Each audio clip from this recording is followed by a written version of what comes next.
o que diz ali o versículo 13 de Lucas 7, que nós lemos. Jesus se compadeceu dela, Ele sente tudo o que ela sentiu, Ele sente tudo o que você sente. Mas Jesus diz para ela: não chores. Não chores. Deixa eu falar uma coisa para você. Toda vez que eu li essa palavra, essas duas palavras na Bíblia, eu fiquei pensando assim, na minha cabeça, né? Estou falando aqui abrindo para vocês. Eu penso assim, para falar isso, eu não teria coragem, jamais, e eu acho que você comigo, jamais teríamos coragem de chegar a um funeral onde uma mãe está sepultando o seu único filho e já sepultou o seu esposo, não sei quanto, muito ou pouco tempo, e abraçar ela e dizer: não chores. Eu não faria isso. Você concorda comigo, não? Não teria jeito de fazer isso, jamais. Olhando para esse relato e vendo Jesus dizer para ela: não chores, das duas uma. Ou ele é um insano, ou ele vai fazer alguma coisa que ninguém pode fazer. Você concorda comigo, não? Simples assim. Bom, a gente sabe que insano ele não é. Ou ele era o próprio Deus, ou ele era um desregulado mental ali, para falar essas palavras. Jesus diz: não chores. Não chores. Você acredita que essas palavras de Jesus podem servir para você e para mim hoje? Sim ou não? Pode ou não pode? Semana passada eu recebi uma mensagem depois do culto, dizendo assim: pastor, eu não entendia por que Deus responde à intercessão de alguns e não respondeu à minha intercessão, ou à nossa intercessão. Porque nós clamamos pela minha mãe, nós oramos por ela, nós pedimos por ela. E eu sempre pensava: será que a gente pediu pouco, pastor? Será que a gente orou pouco? Porque a minha mãe, ela foi acometida da Covid-19, a gente orou, a gente intercedeu, mas ela descansou, ela morreu. E isso tem um buraco no meu coração e dos meus irmãos que não tem tamanho, a gente não consegue entender. Agora, por outro lado, a gente vê a igreja orando, intercedendo por outras pessoas que elas revivem do Covid. Um caso é esse do nosso irmão Jackson. Mais de 30 dias na UTI, o seu pulmão chegou a 10%. Os médicos disseram: caso como esse é impossível. Imaginem que durante o processo que ele foi internado, estava em coma ali, inconsciente e entubado, a esposa descobriu que estava grávida de um filho que estava esperando há tempo e não conseguiu engravidar, agora ela está grávida. E aí toda essa questão. E agora o Jackson, recebi uma foto dele ontem e já está conversando, já andou no hospital, os músculos já estão fortalecendo. E essa irmã diz assim: por que Deus responde a uns e outros não? Como é isso, pastor? Será que nos faltou fé e tudo mais? Só que Deus diz: não chores, para ambos. Sim ou não? Deus diz: não chore para ambos.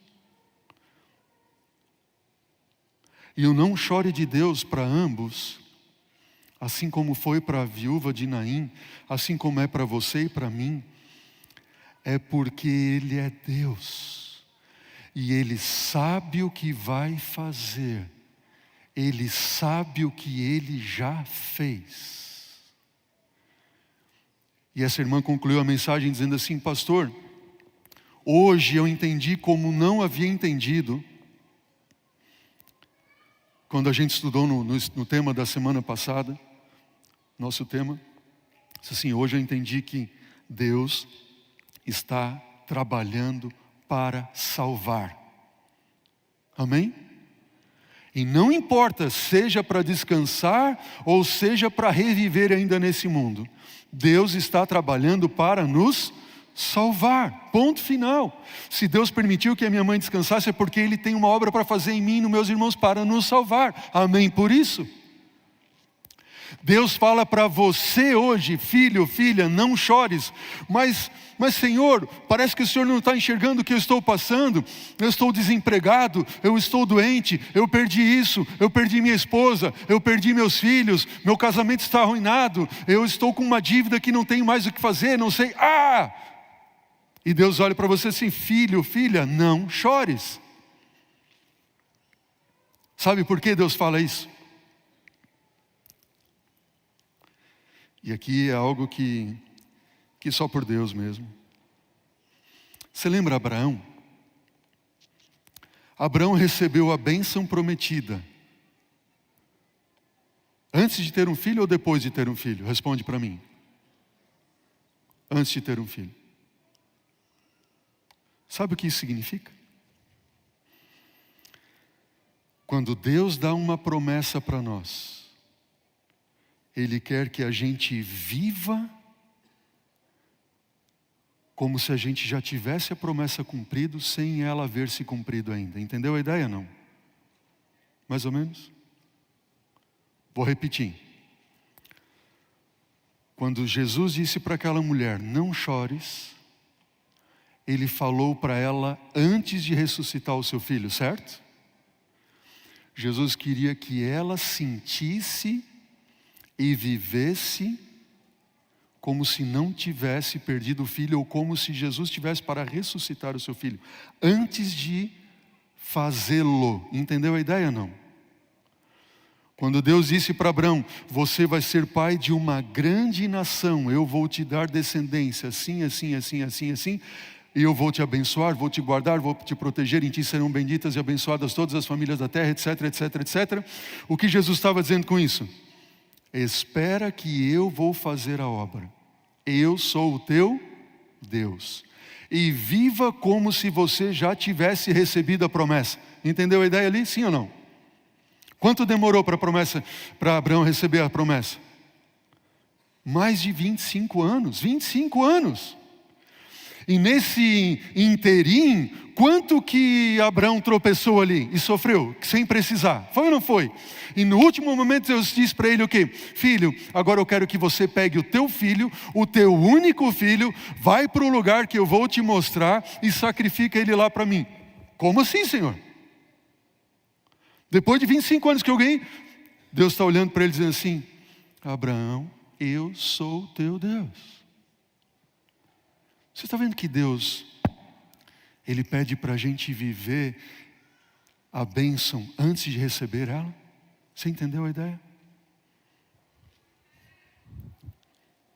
E eu falo para aqueles que estão enlutados, eu falo em nome de Jesus, não chores.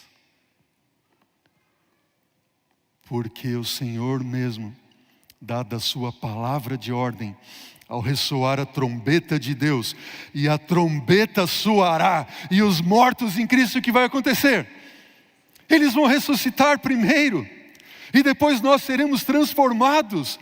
Nós já podemos viver essa alegria desta promessa, nesta esperança, porque Ele falou que assim vai acontecer, ponto final, amém? Falta só um pouquinho, Jesus já está voltando. Jesus, por fim, Ele diz, não chores, sabe por quê? Porque Ele, como diz o livro do Apocalipse, há de enxugar de nossos olhos toda lágrima, e já não haverá mais morte, nem luto, nem pranto e nem dor, porque as primeiras coisas todas já serão passadas. Quando Jesus diz, não chores, é porque Ele tem razão de pedir tal coisa, mesmo diante de uma impossibilidade, porque Ele é o Deus do impossível. É uma promessa, e se você se apegar em todas as promessas de Deus, você já pode desfrutar da bênção sem mesmo antes ter recebido ela.